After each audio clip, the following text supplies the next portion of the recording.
Okay, so we just finished editing, and I realized that I don't have my sound effects for my bleep.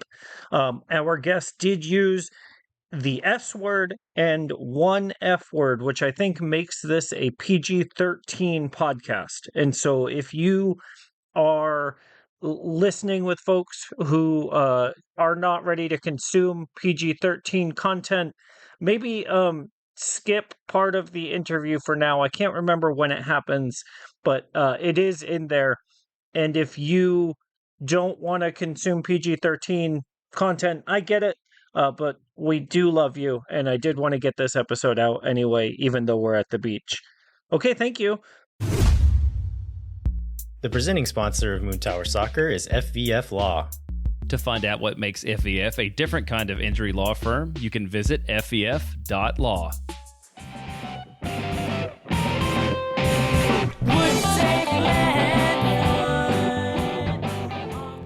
Hello, friends, and welcome to SWOONTOWER Soccer. I'm Steph Cragnola. And I'm Mike Cragnola. And today we are all about the boys and the beach. That's right. We are joining you live from the beach, and we are still all about the boys.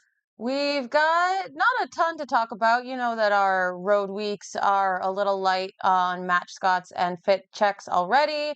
We also have no goal sillies, but we do have some match moods.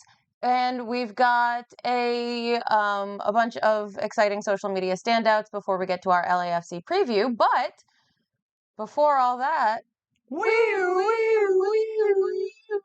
We got a new boy alert, folks. new boy alert. Niki Boloko is Yeah. coming to us from Cameroon and Switzerland. Yeah. Steph, I listened to that video, and the first thing I heard was, "Je suis Niki Boloko," and I was like, "Yep, in, done." yeah, I asked what she thought of the new boy, and she said, "I'm in love." So, it's cool. Also, he does backflips. Well, hopefully. Yeah, we got a preview of this from shout out to the North End podcast. They found a video of one of his 3 career goals, and that celebration of that goal was a backflip. So maybe he will do that for us. Yeah. We could have our first 10 out of 10 goal celly. Your first 10 out of 10 goal celly. Our first. We're married.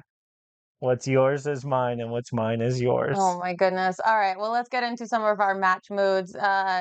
They were a little cranky. Listen, I've been on vacation hangover before too. I get it. Sure. Like it's hard, You go away for a week and then you have to come back. Yep. And so, I've been there. I get it.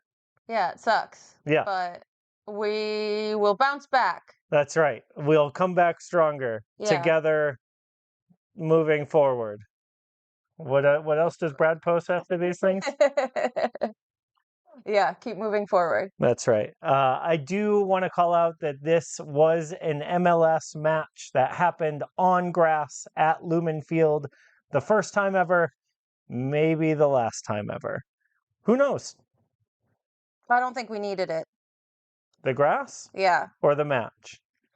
Yeah. Yeah. I felt like maybe we could have skipped this week. Kind of felt like some other people felt that way too. It's more exciting stuff. Yeah, let's move on to some social media standouts because it has been a big week for us here in Austin for social media because of the All-Star game coming up at the end of the month. Now, Steph, before we get into the standouts, I want to know, what is the All-Star event you are most looking forward to? Obviously, the skills challenge. Yeah, but which one? Oh, giant skee ball. Giant skee ball is the best one. That makes sense. I really like the passing one too, where there's the bucket and then there's the moving passing target and then there's the box. That just feels like stuff we could set up in the backyard. Mm-hmm. And so I think that's really fun. Yeah, I just think that it's such a cool event, and it's such a cool way to showcase, for lack of a better word, the skills that these players have in a really lighthearted and fun, but still competitive way. Yeah. And we can tell that Brandon Vasquez is taking this super serious because he played against a social media influencer in skills challenge style competition this week and won. Yeah, and he said it himself. If he hadn't won, Yikes. yikes. Yeah. So do you think Brandon will be one of the skills challenge people, or do you think he will just play in the game? That's a great question. I think if he's captain for the game, does that mean anything? Oh, yeah, I guess he would have to play if he was the captain. Right. And so do you think he'll get that captain? I don't. Why No, not? because it's fan vote and everyone hates Mm. Austin. And Messi and Bouanga and Evander are the other three. yeah, so And that's a tough road to hoe. So I hope everybody that's listening to this has been voting 10 times a day like you're allowed to do. yeah. Just like in regular democracy, you can vote 10 times every day. We have some other All-Star announcements that happened this week. It was really cute. Brad got to announce to the MLS Next All-Star players from Austin that they had been chosen. And it was a really sweet little video just seeing, one All-Star to another. And I'm so glad I can say that about Brad now. Yeah, it feels great to get to celebrate Brad like this and getting to see the faces of Nico Aristizabal and Christian Ayala when Brad told them that they were all-stars was so cute. Nico's comment on the Instagram post was, I guess we weren't in trouble after all. Which, like, I imagine it must be kind of weird to get the call, like, hey, we have a Zoom meeting with Austin FC and they won't tell me what it's about, but you Yeah. have to be on it. Yeah, I guess they didn't say like, "Hey, Brad, Stuver wants to talk to you." They would just say like, "Team Zoom," but Right. it's just you. Quick connect, 15 minutes, Oh, like at no. work. A nightmare. Yeah. Some other exciting call-ups for the All-Star team. Yeah, the MLS Unified All-Star announcements came out, and Elijah Ramos and Moises Aguirre have been nominated from Austin. So congratulations to Elijah and Moises. That's so exciting. We're super happy that Austin has representation in that All-Star game. Yeah. Something I wanted to call out is with the new guy coming to town, we got a little peek into how that worked. And so there was a post by the realtor that everyone on Austin FC uses to find their houses, where he was like, hey, welcome to Austin. I'll be your realtor. I've helped out the rest of the guys. And I speak French. And Nikki Boloko responded, oh, great. I'm getting married on Saturday. So can we do this after that? I'm so that's so cute. He just got married. Yeah, and now he's here. And like, what a crazy couple of weeks that must have been for him. Yeah. But really exciting, and we're really glad that he's coming in. Most of our social media stuff this week has been a lot of practice photos. Yeah. We have gotten a couple like Instagram roundups, mostly from CJ. He had a picture of a backyard party with all the young boys. Yeah, a bunch of like very Texas moments, right? Shooting a gun and like Being on a boat. lake, yeah, and cooking out. Yeah, And eating so, P. Terry's. Yeah, heck yeah, my guy knows what's up. Yeah. Do you think Nikki Boloko will go to CJ's backyard parties, or is he too old? How old is he? 25. Too old. Sorry, Nikki. He's also like a dad. Like that. You think he's a dad? Oh, he has dad vibes. Oh, sure. I haven't seen a child yet, but that doesn't mean he's not a dad. Right. He's very new to us, and so the amount of snooping that I have done is found his wedding photos and learned about how excited he is to be here, basically. Yeah. Because he has also scrubbed his Insta, and so yeah. Wow. Okay. What do you think he's hiding? Just all the posts about how happy he was at his old club is my guess. Great. All right. One last thing that we wanted to say was happy birthday. Steph Cleveland's kid turned 1 this week. So yeah. Happy birthday to that little baby with that gigantic baby head. Why is it that baby heads are so much bigger than the rest of their bodies? I assume it has something to do with like the formation of like their skull and their brain. And the wonder that they hold. Oh, Oh, you were being scientific. I mean, no, I was just guessing. I was just doing a bit. Yeah. Well, awkward. You All wanna read right. some ads? Yeah, let's read some ads. Let's after the ad, we will be back with our friends at Happy Foot Sad Foot to talk about the LAFC match coming up on Saturday. So, we will talk to you soon. SWOONTOWER Soccer is brought to you by our friends at FVF Law, the official injury lawyers of Austin FC. FBF is a different kind of personal injury law firm dedicated to community, transparency, and client education. And they have their own podcast called Summary Judgment. Check it out wherever you get your podcasts. You can go to fvf.law to find out what makes FVF a different kind of injury law firm and why understanding your legal options can dramatically change the outcome of a case. That's, again, once more, fvf.law. Our premier sponsor is McGuire Woods Consulting, helping clients in the public affairs space from lobbying at the local, statewide, and federal levels to digital and communications campaigns across the country. McGuire Woods Consulting has offices in 10 MLS cities, but only advertises on this podcast because it's the home of the 2025 All-Star Skills Challenge. Hey, nice. Game. Contact our friends at McGuire Woods Consulting at www.mwcllc.com for more information. All right. We are facing LAFC this Saturday night. And because Mike and I won't be there, I won't be able to reprise the most embarrassing moment of my life when I tried to ask Hugo Lloris for his autograph while Brad Stuver was right in front of me and Mike was trying to get his attention. And I wanted to, I had never felt so sad about my husband as I did in that moment when he was trying to out me for loving Hugo. So in order to celebrate not living that moment again, we brought our best podcast friends back from the left coast. We've got Darren and Vince from Happy Foot Sad Foot, and we're so excited to talk about very serious soccer things. Well, thanks for having us. Yeah, thanks for having us. So wait, let's break this down. So you were getting, a World Cup, world class. You were trying to get a World Cup, world class goalkeepers autograph, and you were in the wrong. I'm not understanding this. No, what's the problem? I just didn't want to hurt Brad's feelings. Our home goalkeeper. Okay. MLS All-Star goalkeeper. Thank you. I'd be surprised if he wasn't barely people. First of all, so if he has feelings, Vince coming in hot. If he has feelings, that would be news. Big. I'd be surprised if he wasn't in line right behind you. Yeah, big if true. Yeah. Actually, soft spot for Brad Stuver because you look at him and you're like, okay, yeah, that's a goalie, I guess. And then he's actually good.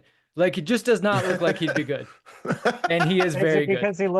Is it because he just looks like a regular tall guy? Regular tall guy. The haircut does him no favors, and I know he gets that done. He is it okay. Looks good. Bad now. It doesn't. I don't like it now. I like it better when it's like super severe. Severe is a good word for it. I don't know that I've ever heard. I don't know that I've ever heard anyone describe a haircut as severe, and I absolutely love that. It just draws too much attention to his face, and maybe wow, he is a handsome man. His mom listens to this podcast. Yeah. Oh, is it true? Yeah, you better apologize to Leanne right now. Well, Leanne, I apologize, and I know you won't be listening to our podcast. Oh, I should say, as a little programming note, if you are listening on the Happy Foot Sad Foot feed on our podcast, this is a two-way interview. So we're doing double duty, and this is going to work on both of our shows. Oh yeah, are you going to introduce us? Yeah, should we? Should we just? Yeah, we might. Okay. We don't even have to. We can you guys are such big fixtures of our show. People remember from way back. When did we play Austin again? Like the third game of the season? Yeah, March 15th. Yeah. There's a lot to talk about. Back at the beginning of the roller coaster. People won't remember. The brain blocks out. Pain. No, Darren. That whole period of time is gone. Please do introduce them so that we can plug them on our show. Yes. Welcome back to the show. The co-hosts of SWOONTOWER Soccer, Mike and Steph. We've had them on before. Our best podcast friends as well. We are so excited to be doing this. We're doing an interview that I guess I would call it a two-way interview. That will be ever so slightly different. Maybe that's how we should promote it. It's slightly different on both feeds, so you should probably just watch or listen on both to see where the Easter eggs are. Yeah. Yeah. Slightly different, but on brand. We already talked about people's faces, their haircuts. Moms. Honestly, thank God Travis isn't here so that we don't have to talk about watches. We don't have to talk about Snoopy. We can get straight to the business, you know? Did that come up the last time we talked? Not that I'd be surprised. No, you just, we successfully avoided it. But since y'all are our podcast best friends, we listen. Thank you. Yeah, the watch content's been turned down a little bit lately. We'll have to check in with them and see. Not off the show. Yeah, not off the show, but Mike's watch content is turning up. So we'll man, we missed a big opportunity here. That's what happened. He gets you in the algorithm. Now you're in Travis's algorithm, and Vince, Travis just texted us a watch like yesterday. Oh, you're right. There was some kind of I'm blind to it now. He was excited about a watch. I'm watch blind. I can't even see it anymore. We should just talk about watching soccer. Yeah. Hey. But do we have to? Yeah.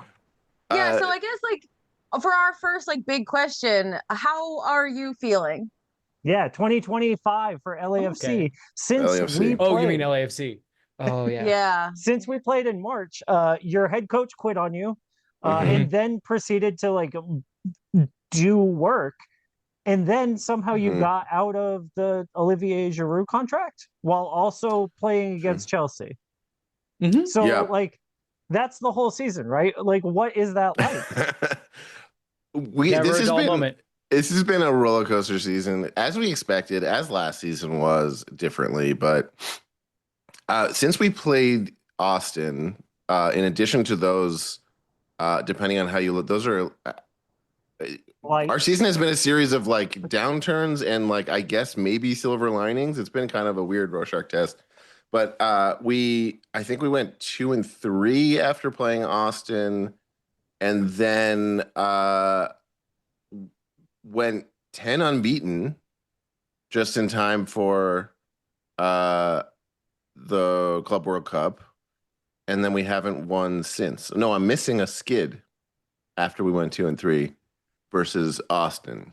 But you are right. We lost a bunch. 10 unbeaten and now have not won since starting the club. But 10 unbeaten was the most unconvincing 10 unbeaten you could possibly imagine. It was it was a mishmash. There were 5 ties. The 5 in a lot of the wins we were I'm not sure how we won that game, but I'll take it. It was a weird mishmash. And then Club World Cup was this strange experience of a big privilege to be able to watch watch your team play on the world stage like that. And it was very cool to see the fans show up. But then also we didn't expect to get out of the group stage, but we had a sort of up and down 3 games within the Club World Cup. Darren's selling it short because we didn't expect to get out of the group stage. And everyone went into it with all these great vibes wow, can't believe this is going to happen. We're on the biggest stage. We're going to get to play Chelsea. Isn't that great? And then we played decent against Chelsea. And something happened. Something turned on. Everyone, the dial turned up just a little bit. They played poorly. The Club World Cup! Yeah, they played poorly against the perennial champions from Tunisia and lost that game. Not just poorly, extremely poorly. Well, okay. I saw Travis's rant. It seems like Travis crashed they out. just hired. It seems like they just hired strangers and put them in LAFC jerseys, just dudes off the street. Somewhat. I mean, look, they had two balls in the back of the net in the first 30 minutes, and both were called back for offsides. And then the team just never recovered.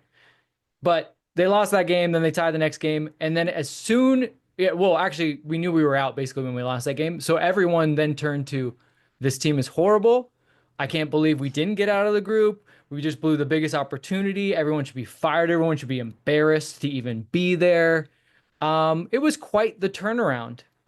Somewhat similar to, and I'm sure we'll talk a little bit more about him, how much people hated Olivier Giroud, and then the second that he's leaving, they're like, bet you he's going to do great at Lille. I bet you he's going to kill it. Like, he just, you know what? He never fit the system. That's not his fault. It couldn't be his fault. He's going to be great. So we're a little Jekyll and Hyde as of late. Yeah. I think the fan base is in disarray at least as much as the team is, probably more so. Yeah, looking at your last 4 games here, Chelsea, Esperance, Flamengo, Vancouver Whitecaps, and now you have to face. And now we have to face the best of all of those teams. Austin FC at home. Jeez. I'm like, what can the team even do? Like, do you just chalk this one up and move on? The tone of the last time we talked to you guys, when we were about to play each other, you were like, there's no way we're going to beat you. We haven't said this out loud yet on this show. We lost that game. I guess I just skipped to like after we played Austin. We went 2-3. We lost to Austin. And now we're coming back into MLS play, and we have the same number of points, I believe. Yes. So I mean, we're basically the same team. Yeah. So Yeah, like, This isn't even matchups. while we weren't playing, you guys were just playing catch up, and you're like, "Hey, what's up?" Yeah. I mean, But- you guys do have 3 games in hand on us. Yeah. So Sure. you've got a lot of opportunities to make up some points here. Vince is right though. course, this week. Something did turn, and I personally, I feel like I have started to like dread games more than get excited for games. Like I'm like, Really? oh no. Yeah. That's a more dramatic way of putting it, but I'm like taking a deep breath and gearing up for games more so than like, oh, awesome, a game. I don't know. They're in a weird spot. I will say just before the international break, we had a similar problem in Austin where just before the break, we were like, who even is this team? Like, what are we doing? What are we succeeding at that we are trying to do in training? And then we rattled off 2 wins in a row that looked really convincing, and they were really good. And we could see the blueprint for like what Nico Esteves is trying to do with this team. We went on international break, and then we came back, and it turns out the rest of the league was playing on Saturday, including our team, but it seemed like no one told them that. And so they went to Seattle, still thinking about, Disney and like all the trips that they took during international break. But Seattle was, fresh from playing games, and they looked it.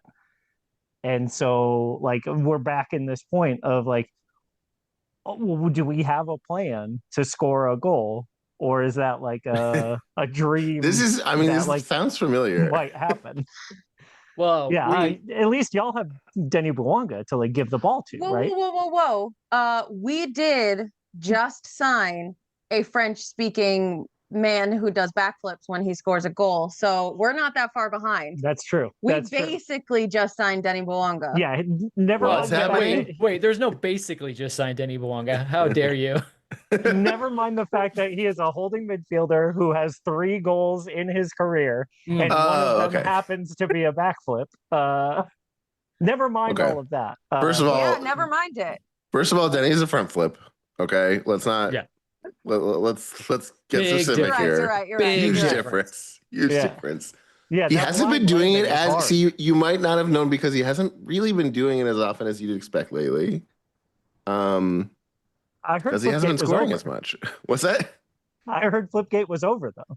Oh Flipgate yes, is over. Flipgate is over. He did. He's forgetting to do the part before it though. Yeah. The really important part. Yeah, now there's goal game. Goalgate. Yeah. Yeah. Yeah. Oof. Do you think that's a Dolo decision? To tell him Do not you to think score? Dolo's- Yes. Yeah, yeah. Oh, not Oh, bring him it from could scoring. be. Yeah, that could be. 100%. He's like, look, You know, there's- if you ask half our 10 fan other base, guys they on the might, field. they might genuinely believe that. yeah. He's got, Steve's got big dad energy, and he's like, hey, Denny, look, there's 10 other guys on the field. They're your friends too. Like, Yeah. wouldn't you want them to be happy? Like, you're just gonna take all the goals, and look, to be fair, Denny's taken that to heart, and he's trying his best to get his friends goals, and they don't want it Really? either. I They're was just about to not say, taking him up on it. really, the whole front line has been incredibly friendly to each other. That nobody wants to be taking all the glory, so they've been giving up a lot of chances, trying to share as much as possible, and we don't really score much anymore at all. So, if I understand correctly, Vince has been asking for Denny to pass the ball when he gets into the final third and doesn't have a shot. And now he's doing it, and Vince is mad. I'm not mad. It's just the guys don't seem to, maybe they're confused, which is fair. Okay. Which is totally fair. I mean, when Denny has the ball, I think we all just kind of watch, and I think they're doing the same thing. And then next thing you know, it's on their own foot, and they're wondering, is this real life? Am I dreaming? And soccer moves fast. By that time, the chance is gone. It's too late. Yeah. Ce n'est pas un ball. Exactly. And on top of it, I mean, we played this last game, which we talked a little bit about in our episode, was like, this is one of the first times LAFC played with 3 DPs in the same game. They even played with 3 DPs across the same front line. Now one of them is gone. The other one might be gone. So it's again, weird stuff for LAFC right now. We are in full midseason crisis. Let's talk about whether it's warranted or not. I don't know. Like, that's part of it. Is like, should we be okay with this? I don't know. Maybe. Yeah. Let's talk about this weekend. Narrowing down just to this one game. What are you expecting? Who are you expecting to start? What are you expecting to see? How can LAFC possibly win? Well, a good start would be understanding what your plan is with the ball, because I'm gonna guess that the blueprint for Austin is going to be the blueprint they had when they came to our stadium in LA, and they played a very, like, I would just very disciplined game. I'm not gonna, like, you win games in a lot of different ways. I'm not gonna say they were boring, but they definitely didn't really mind that LAFC had a lot of the ball, and LAFC couldn't figure out how to break Austin down. Like, it was a resolute performance. I'll give them that. And then Austin stole a really good set piece, and there you go. Like, and I'm sure that they left there thinking, like, wow, is that easy? You just get 1 goal, and then, okay, cool. LAFC also plays boring. So I would think the tenor, real. yeah. So I would think the tenor of the game is going to be the same, and once again, it's going to come down to, does LAFC have any ideas with the ball? It's either they're going to have ideas, or someone's going to, as we've talked about often, do some cool shit. Like, that's LAFC strategy. There's not really much interchange. There's not really much interplay. It's like, get it to the guy that's open, and then once that guy's open, what can you do cool? And if you do something cool and it doesn't come off, maybe the ball will deflect off someone else, and then some other guy will be there to finish it.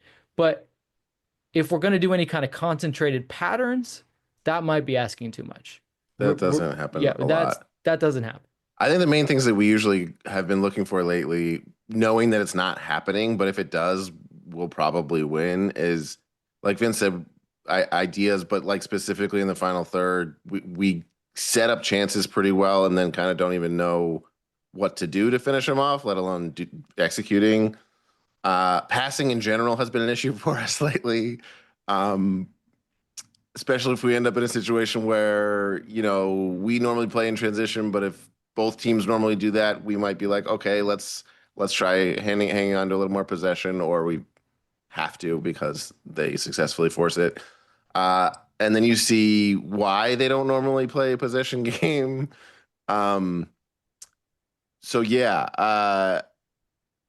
And then I think that the main thing is, like, to get it to Boanga and see what he can do. And specifically, the thing he'll do is pretty consistent, right? Like, he's going to go at the right backs and just kind of try to power through.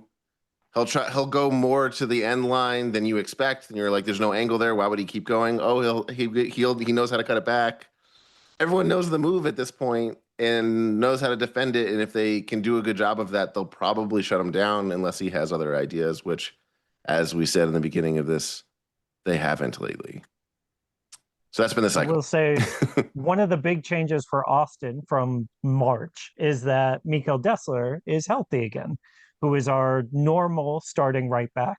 Came from Toulouse last year, and he's really great. Our podcast dad Landon is in love with Mikel Dessler, mostly for like making the right decisions and being responsible and making sure he's got the car home by 10 full of gas. You know what I mean? Like he is a dad on the field in a way that we don't have a lot of dads. And we've got a lot of Guilherme Birus who are like a golden retriever that got too much sugar. Yeah.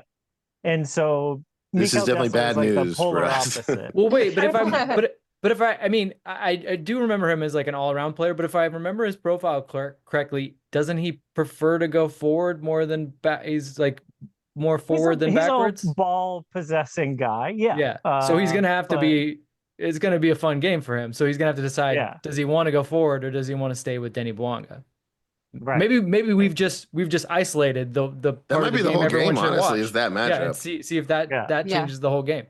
It could. Yeah, because if Austin has decided, you know what, now that Dessler is back and we can control a little bit more of the ball, we're going to try and be attacking. That like should play directly into y'all's hands, right? I don't mean to be rude to Austin, but if I scored 15 goals on the season, I might just not think that I'm going to just swashbuckle my way through an LAFC team that would love nothing more than for them to put numbers forward. We should say the good stuff. Vince is making a good point. The things that have been consistent for LAFC that have been very good, maybe consistent's a strong word, but have been more consistent for us, is that our defense has been very good. Hugo Lloris is an incredible goalkeeper, and we would have lost a lot more games without him. He's saving games. He's keeping us in games. He might be injured. He was injured last game. He did not play last. Well, he didn't play last game, and he was on the questionable list. Although Steve did say he's good, but then he didn't play. So David Ochoa. The claim was made that he was fine, and then he didn't play. So we're not sure if it's an injury or like he's old and just playing the Club World Cup and they traveled a lot. Which brings us full circle. You should have gotten that autograph. He may not even travel. He may not even be there. Right? You blew it. I'm feeling better. I'm feeling better now. No, I got it. Oh, you got it. Oh, okay. Oh, good. Yeah. Oh, yeah. Good. She was just embarrassed. Yeah. You know. Oh, well, don't be. That was your one and only chance. You took your shot. Yeah, that's good. I will say, I have never seen a man so confused to be asked for his autograph from so many people. He just looks permanently confused. That's just his face. He does have resting confused face. It's like it is kind of a French, I don't know. Yes. It's paying attention is what it is. It's existentialist dread. He has the classic. He's French, like, okay.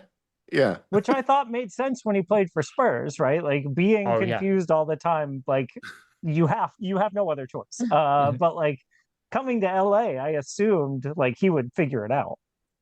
No. Do you think that he didn't play last game, that it was an injury of the heart, that the news of Giroud was like just too much for him to handle? Did they second follow-up question, did they bring in Giroud to be a friend for Hugo?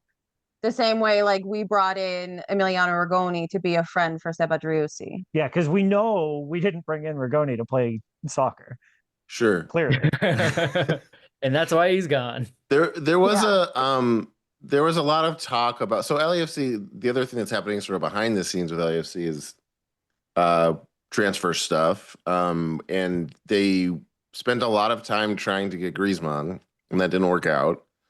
And so there was a lot of talk of like the combination of Vela, but then Vela left, and Lloris and Giroud and Griezmann was like, there might have been some kind of combination of like, hey, you played with this guy, right? And this guy is with this, you're from the same place as this guy. One of our defenders is from Luxembourg, but he speaks French. Like there was a lot of like, who knows where it started and what direction it went. But yeah, I don't know. Well, I don't even remember who was signed first. Must have been, yeah, okay. Yeah. Speaking of transfer news, though, Dan, I'm glad you brought this up, because Diego Palacios is linked to Austin.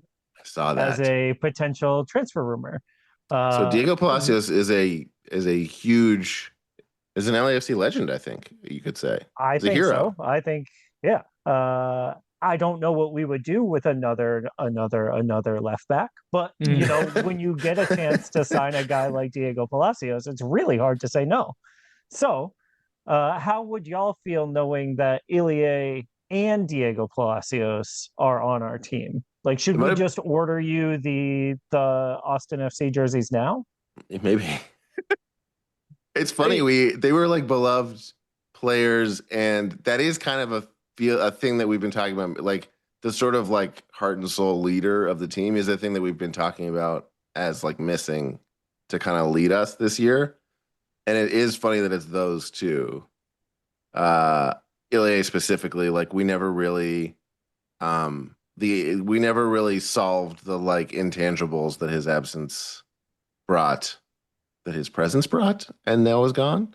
Yeah, so that's it is a little crazy. I think this would be, I mean, I can't think of another team that I would have better, more positive emotional ties to with those two on the team. SWOONTOWER listeners, you are missing a very wistful look in Darren's eyes right now. I miss Palacios. He spent a lot of time being injured. I don't know what his career's been like too much since LAFC. I'm sure Vince does more than I do, but not great. Not a lot of injuries, right? Not ideal. It's a little bit of a reclamation project. He hasn't played much in the last 2 years, but maybe you know, you're in another country, you're in another league. Maybe you just need to change the scenery. At that point, sometimes it's just not working for you, and so he could. You just need to reunite with Ilie Sanchez. Well, when he understands the league, I will say this: when Cheeky Palacios is good, when he's healthy, I don't think there's a better 1v1 defender of wingers like on the outside. The man is incredible. He's tenacious. He's an unbelievable 1-to-1 defender. He at times can miss or not really come through with his end product. So don't expect him to be like one of those like Kai Wagner, like high assist guys. However, to Darren's point about him being a legend, he had the most pivotal assist in LAFC history, which was the assist to Gareth Bale at the end of the MLS Cup to tie it, to send it to penalties. So he's got a motor, he's got a mindset, and yeah, if he's right, an amazing signing. So I think if you're an Austin fan, you just got to hope that you've done your due diligence in terms of the medical and you understand exactly what has been going on with him the past 2 years and why he has not been playing him much and why he hasn't been as healthy. I mean, I think I'll take that and turn it back on Ilie for us, who has really not played that much. And what's going on there? When he is out there, he hasn't really been a game changer in the way that I think we were all praying to Ilie for. Yikes. Yeah, I think if I were to guess, 34 is kind of a lot of miles in Austin heat. And when you play in a midfield without real jobs and everyone is just told kind of to figure it out and like make it happen, maybe you want someone who has a little bit of a motor behind that to like do the figuring it out. And so I think the intangibles point is something that Ilie has brought in spades, but maybe the tangibles. Maybe no one mentions the tangibles. People don't talk about the tangibles enough. The stuff that does show up on the stat sheet is also important sometimes. Yeah, poor Ilie. I mean, the stuff that you can teach. He was such a good player for us, and we like put a lot of those miles on his legs. Like he had to do a lot for LAFC, and he played a lot, and then he got to the end of his contract, and you know, a lot of this has to do with the league. Right. Like I think in a perfect world, you would have been able to give Ilie the money he needs because it's not like he was asking for too much more. It doesn't fit into the cap. And so that's like a sad moment for LAFC fans. But yeah, then he arrives at Austin and, you know, you hate to say it because these are professionals and we don't know for sure. But we were saying it also about Olivier Giroud, where you kind of watch a guy and go like, maybe his legs are gone. Like it's just not going to happen for him anymore. And And sometimes it comes fast, like it just happens, and you're like, oh my God, that guy was good last year or even last week, and now he can't run. And it's hard to watch. And again, it's hard to talk about because I would never like I would never say it to any of those guys' faces. That's for sure. Like they're incredible specimens to be like, you got no legs anymore. And they're roasting like anybody, right? They'd be like, let's race right now. Yeah, where I'm like barely running a sub 10-minute mile. Wait, you run? From time to time. Well, we gotta feature, you gotta keep up appearances. I haven't run in actual years. Yeah. Well, you Maybe got decades. You chase kids, does that count? You've got a good quick burst, right? To grab like a child. Yeah. I'm good. I'm agile. Yeah. Yeah. But I don't know. You tell us. We've always reminded folks that Ilie made and continues to make the smart choice. But would you consider his move to Austin? Did he maybe divert from his general smartness? Or for Austin, was he himself a smart choice?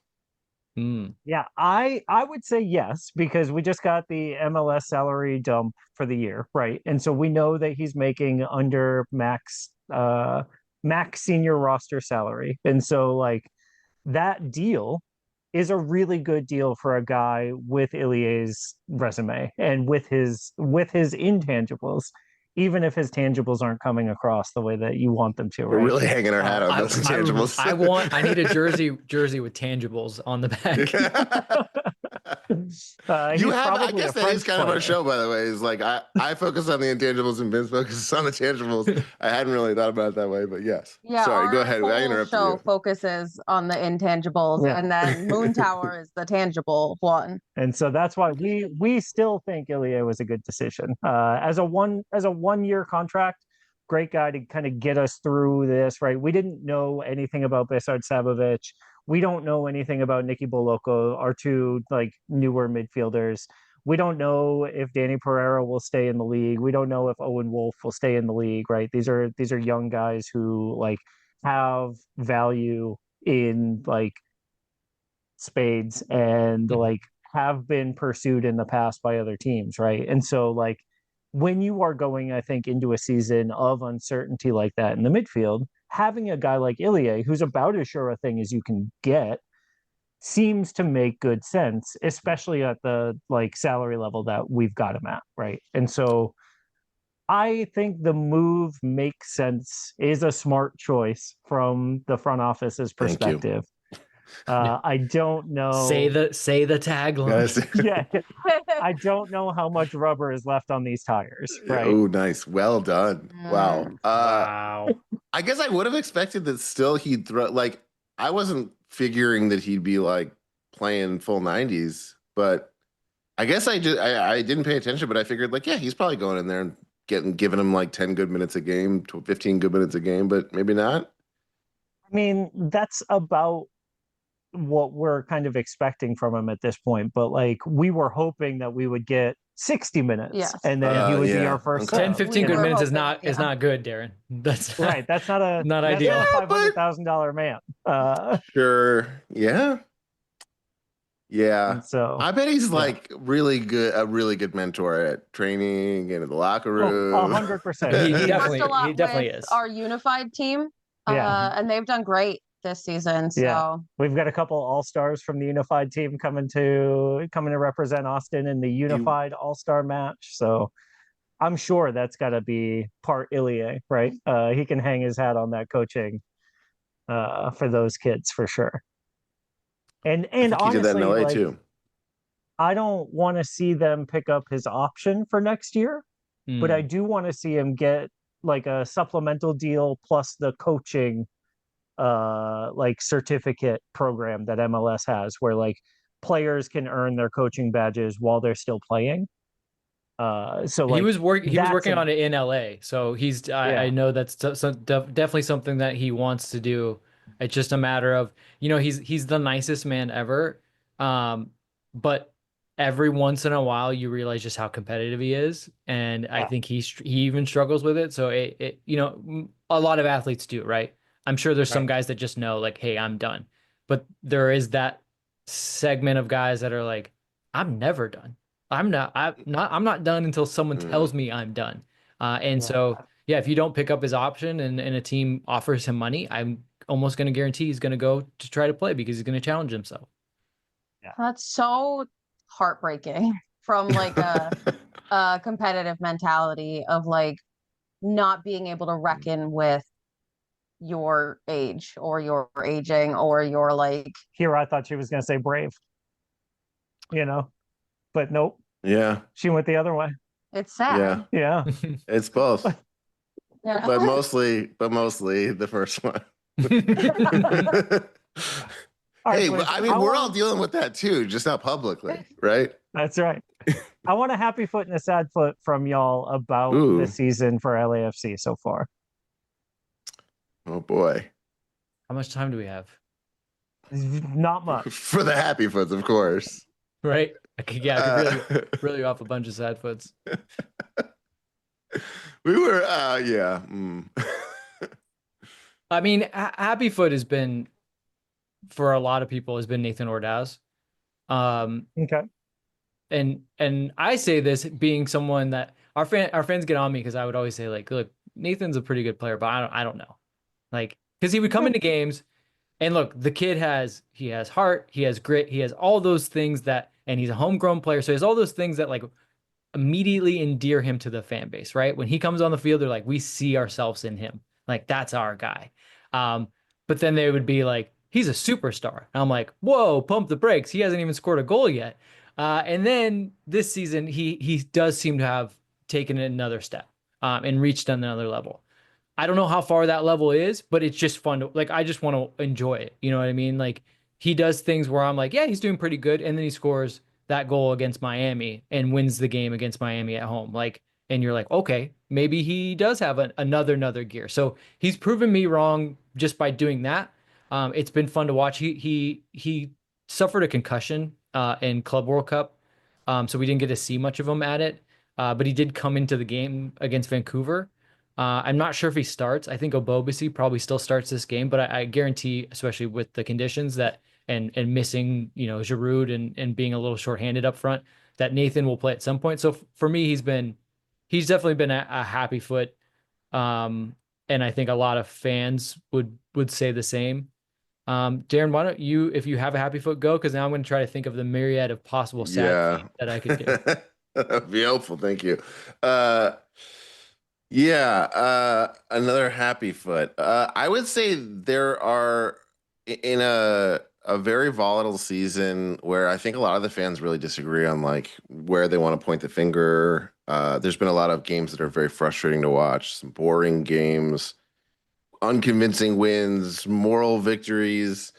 The thing that I think has been the silver lining is the remaining rocks on the team, the guys that you've been able to depend on, Hugo Lloris in goal, Sergio Palencia has been like, I just mentioned it the last time we did actually it'll probably be in the same episode, that like the fact that he's been as consistently good for our team, but like has flown under the radar enough to not attract enough interest from other teams to poach him away from us has been kind of that sweet spot that you hope for him to be on the team and playing well for a while. So the back line, not everyone on the back line, but a lot of the back line and Lloris in net, without that consistency, I don't know what we'd be doing at this point. Like truly everything else seems to be up in the air every match. So that's been it for me. I didn't mean it for a happy foot to come off as that sad, but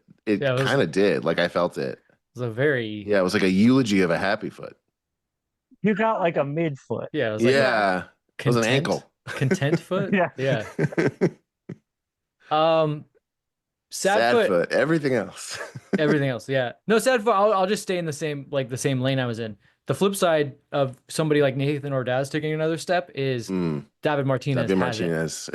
Like we had such an incredible player in Matty Bogusz who came here and everyone was kind of like, he seems okay. And then he exploded, right? And he had just an incredible season. And when he left, we were sad, but we were like, but check this guy out that's coming behind him. Like he's done the exact same thing where he had just kind of like an okay season, but has shown some bright flashes. Like it's going to be the year of David Martinez because now the space is open. Like the runway is open. Like you can fly. And he actually did start out like the first couple games, you're like, okay, it's going to happen. Like he's got it. And then there's just been a lot of inconsistency, but not just that. There's been games where you watch him and say like, does he even want to be here? And I'm the last person to say like a guy's not trying because I have a very high bar for it, right? Because a lot of people tend to say like these guys don't care, right? Like that's their go-to. Oh man, right?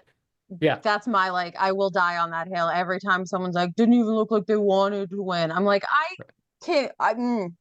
yeah. My response always is everybody wants to win, okay? Just like relax. Right. Like There's no way to become a professional athlete if you don't want to win. Yeah, everybody wants to win. Yeah. You know, I tell this story on our podcast often. I remember one time the kit man, the old kit man for LAFC, I was just like chatting with him about players and like what they're like. And he was like, look, and he pointed to one of the players that was like probably like, let's say like the 16th or 17th player on the roster, right? Like a guy that maybe would get subbed into a game, sometimes didn't even dress. He's like, that guy believes he's Neymar. I'm like, what? He's like, you don't get to this level without thinking that like you're really fucking good. He's like, he's humble, don't get me wrong, but like if push comes to shove, that guy will murder you because he believes that he is Neymar and he deserves to be here. And I was like, and it was enlightening because this is a guy that sees them week in and week out. Because I was like, oh, how do you know? He's like, I deal with these guys, right? Like there's just little things, little tells that I have, and he's like, and I can tell you without a doubt. And I was like, wow, that's so interesting. And he's like, it's not just him. Like every team I've been at, these guys are that guy. Like if you're just a normal person on the street and you're like, these guys aren't trying, you have no idea. Like even the worst player on an MLS team would kill you, would absolutely dominate you, and has a competitive streak that you can't even begin to comprehend. Because it's not just God-given talent. They had to go through so many obstacles just to reach the level they are. That being said, I've watched games and I can literally tell that David Martinez is not in the game. Like he is not. He is watching guys walk by him. He's walking himself. He'll get the ball and just like kick it in a direction that like it's not even like he messed up a pass. You're just like you didn't know what you were doing at all. Yeah, you didn't even look. And not in a cool way of like a no look pass, but like a. Right. And that's frustrating because then because he's also the type of guy that like can dribble 6 dudes and score an incredible goal at 19 years old. And I have to remind people that he is 19 years old. So he still has a lot of time. It's just we've seen so many of these stories where still has a lot of time. And then you're like, oh, he's 21. He still has a lot of time. Oh, he's 24. Yeah. Still has a lot of time. Is 26. And then sure, look, at the end of the day, he played professional soccer at a level I will never even comprehend. But you just wonder what they could have been if they figured it out at 19, right? When they have like, you look at their stats and you're like, huh, that guy played 10 years. He scored 50 goals in 10 years. Like Bawanga scored 50 goals in 2 years. Like, you know what I mean? So that's been disappointing. But he still has time. I guess. He fits the profile of a like that. What Vince just described, like that's a classic like pickup game character, which is not a good sign. Like that. Yeah. That's the kind of person that you shouldn't be used to seeing on a field that you play on. Mm-hmm. He gets in his own head. Yeah. Hang on one sec. My daughter's here. 1 minute. Children. Yeah. 1 sec. I'll be right back. That has never happened. Amazing. Surprisingly, I don't think we've ever had. Yeah, I don't think we've ever had a child interrupt an episode. But it was cute. Yeah, it's over now. Yeah, he's never coming back, guys. Yeah. No, this is it. He totally told his kid, he's like, hey, at this time, walk in the room. Right. It was a classic Hollywood move. You guys have just learned just how Hollywood Darren is. 6:49. You come in. Hey. Disrupt the whole thing. You set that up. You're like, just say I have a phone call. Daddy, you have an appointment. Well, All right, Darren, what's your bedtime is sad foot? unsuccessful so far, it seems. What's that? Sad foot? All right, I Darren, need a what's your sad foot. sad foot? We should do this with you guys too for Austin. I want to know that. Yeah. My sad foot is I'm trying to think of something specific enough because really you could say that this is like the season in general feels like a turning point overall in a way that's pretty sad. But we don't know. I still feel hopeful. Davi Martinez was probably who I would have said. I think This is a safe space. You can say Steve Cherundolo leaving at the end of the season, and you're already mourning it now. You know, the funny thing is I've spent a lot of time defending Steve Cherundolo to fans who were like the Dolo out crowd, but I didn't like particularly love him either. I just didn't feel like firing him made sense. But I was never like I'm not like I don't love the way he plays or wants them to play. I'm fairly neutral on him in the end of the day, I guess. But I want to think of a good. I want to think of a good sad. But to be honest, I feel like Denny Bwanga is like both a bright spot and a silver lining, but also kind of a sad foot this season because he played well enough in previous seasons for the entire team and entire game plan to be built around him playing that well. And when he doesn't have it, we have nothing. And this season, there have definitely been plenty of times where he has it, and it's exactly the Bwanga we know and love. But there's been a lot of times where he doesn't have it, and it's just such a bad look. Like he comes off looking like a one-trick pony, and then the team's like, at that point, you should have a team that's like, oh, well, you don't have it today. We'll do the plan B or the plan C or the plan D, and there's just nothing else. So that's been tough to watch because it's like maybe he's not always going to be like, maybe next season he's going to be incredible again, but maybe he's not going to be always 10 out of 10. Like maybe if he's 8 out of 10, it's rough how bad 8 out of 10 looks like. I don't know if it's 8, I don't know if it's 7 or 6, but it's rough experiencing not 100% Denny Bwanga. That would be a sad one. What about you guys? If that's not as easy to pinpoint, I would love to know, like, for this match, like, is there one thing you guys look for that's like, if this is going well, we're feeling pretty good about what's going to happen at the end of this game? I mean, in general, as long as y'all don't score first, we should be able to keep our heads together. If LAFC scores Twins. first, it's over. This actually ties into my happy foot for the season is Owen Wolff has really skyrocketed this season. And when he's on it, there's no stopping him. And I think that if he's on it this weekend, we're going to see some beautiful stuff. Yeah, that was going to be my happy foot is Owen Wolff in the 2025 season, but since Steph stole it, Brad Stuver finally getting the All-Star nod to me is like that's cool. The happy foot of my season because like we have not been a good soccer team, Darren. I don't know if you knew this. Austin FC in its history, despite being the best team in the world, has not proven that with the tangibles, right? Mm-hmm. But we would have been so much worse without Brad Stuver from 21 through to today in 2025.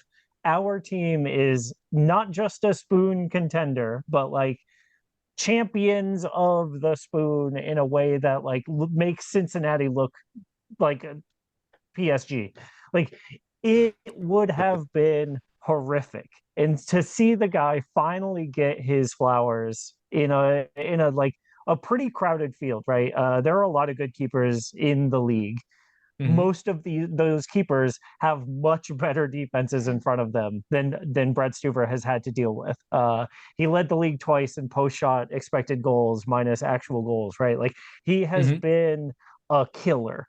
And to see that recognized, even with like the coach's pick situation, it's just so deserved. And it's about time. And here's a guy who he was a pool goalkeeper and now he's an MLS All-Star. Like, what a story of like conviction and like stick to itiveness or whatever, right? Like, he's my guy, and seeing him get that like nomination has been the highlight of my season. Do you have a sad that's a foot? fantastic happy foot. Yeah, the midfield, our midfield. Please don't say LEA. Well, he's I kind of part of it. Yeah, Kind of He- said he LEA. gets He's just part adjacent. of it. Yeah. Yeah, 20%. Okay. You know? Yeah. yeah, All right. Fair. yeah. Because I think that I have a lot of sad feet. My feet are very sad, but I think that probably I don't know. I've got one. Is it Mirto Uzuni? No. Oh, that's my other sad foot. My sad foot is Nico's plan for the offense seems to be, I don't know, we spent $30 million on these guys in the front. They should figure it out. But like, that's not a plan, that's a wish. Like, Mhm. that's a hope. And you would think that a manager who came from Valencia, whose like whole DNA is direct attacking football, who worked under Greg Berhalter, whose whole thing is get the ball into dangerous spots so that attackers can like do it. Like, he's got all the trappings of a guy who should have an idea of how to score goals in this league. And to Vince's point, we have 15 of them in 20 games. Like, it is bleak out here. And we have a guy who like scored 50 goals in La Liga. We have a guy who like was scoring in the Champions League for Red Star. We have Brandon Vasquez who like literally is named Superman. Like, And I think that's mine, like that ties into mine as well, is that like it feels like our midfield doesn't know what they're meant to do. Like, there's no consistency, there's no real formation, there's no real like communication between them and Baby Nine and Mirtu or whoever's up front. Like, it just doesn't feel like there's anything that's purposeful or planned happening. we've vastly improved transition defense, which is dope. We have vastly improved rest defense and like actual regular what you would think of as defense, which is also dope. But like, zero a plan for attack. And it's crazy coming from a coach who like, there was a leak back when Josh Wolf was our coach. There was a leak from one of the players that said, we don't practice defense. Like, that was in a text message from a player to one of their friends. Yikes. We never practice defense. And now like, that's all we've got. And so like,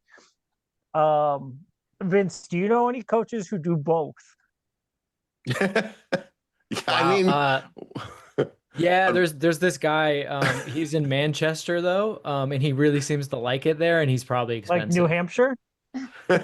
Manchester, New Hampshire? I mean, he might have heard of it. Maybe he There's a market vacations basket there. back in.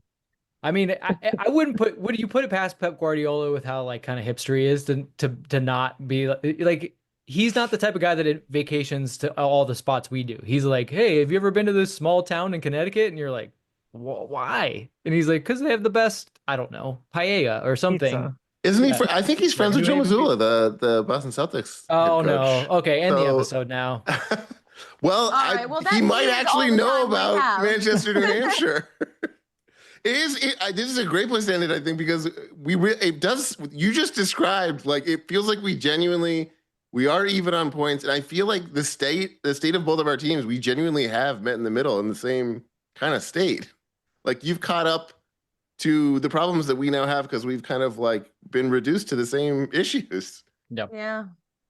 Yeah, I do have more questions about David Ochoa and like, is he sane now, or is there a chance for Austin FC fans to make him go like just completely off his rocker. But like it's 10 o'clock here. It's 7 o'clock for y'all, and I know, Vince, that you have a heart out.